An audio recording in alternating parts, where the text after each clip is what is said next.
It was a cold December evening in the heart of Seattle, Washington. Thick gray clouds blanketed the city as a light drizzle kissed the streets. Rebecca Moore, a young journalist for the Seattle Ledger, had just wrapped up a long day of chasing stories and was heading home to her apartment on Fifth Avenue. She hated winter evenings like this. Too quiet, too dark, and far too eerie. The city was on edge.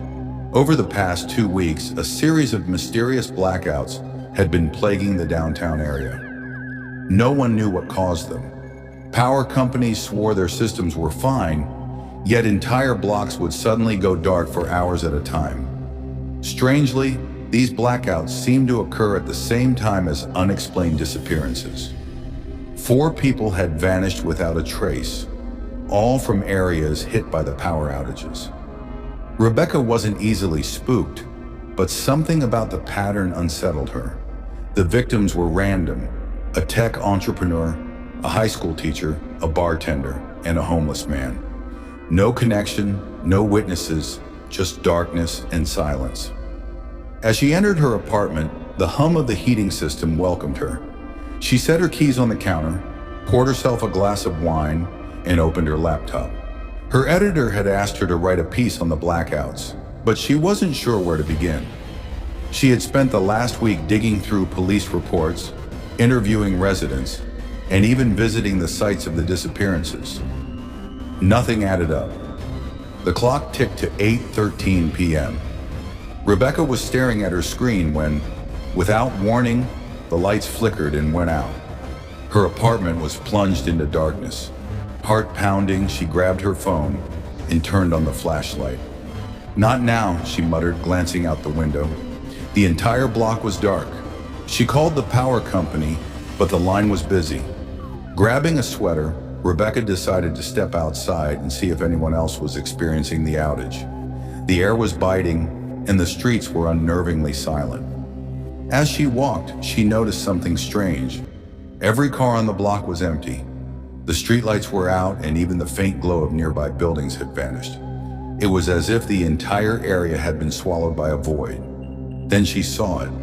A faint bluish light emanated from an alley a block away. It pulsed softly like the rhythm of a heartbeat. Rebecca hesitated. Every instinct screamed at her to go back to her apartment, but curiosity got the better of her. She approached the alley, her footsteps echoing unnaturally in the stillness. As she turned the corner, the light vanished. The alley was empty, save for a pile of trash and a single, blackened notebook lying on the ground. Her fingers trembled as she picked it up. The cover was scorched, as though it had been through a fire, yet it felt cold to the touch. She opened it, revealing page after page of strange symbols and scribbled notes. One sentence was repeated throughout the book: "The darkness watches and it hungers." A chilling wind blew through the alley, and Rebecca suddenly felt as though she was being watched. She spun around, but no one was there. Then she heard it, a low, guttural whisper that seemed to come from everywhere and nowhere. "Rebecca!" She dropped the notebook and bolted back to her apartment, slamming the door behind her. Her hands shook as she locked it and leaned against the wall, trying to catch her breath. Her phone buzzed. A text message popped up on the screen. "Unknown number. You shouldn't have touched the notebook." Rebecca's stomach dropped. How did they know? Who was this? Before she could respond, the lights flickered back on. Her laptop screen glowed, displaying an open document she didn't recognize. The title read, "Victim Number 5, Rebecca Moore." The words appeared one by one, as though being typed in real time. She thought she could escape the darkness, but it was already inside her. Rebecca's reflection in the laptop screen began to change.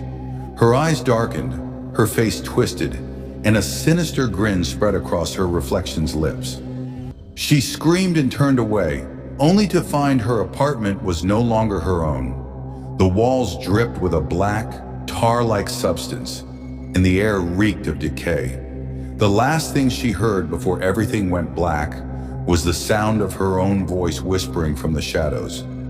"The darkness watches, and it hungers." Rebecca Moore was never seen again. The blackout ended, the power restored, but her apartment remained vacant. The notebook she found was later discovered in the same alley, but no one dared to open it.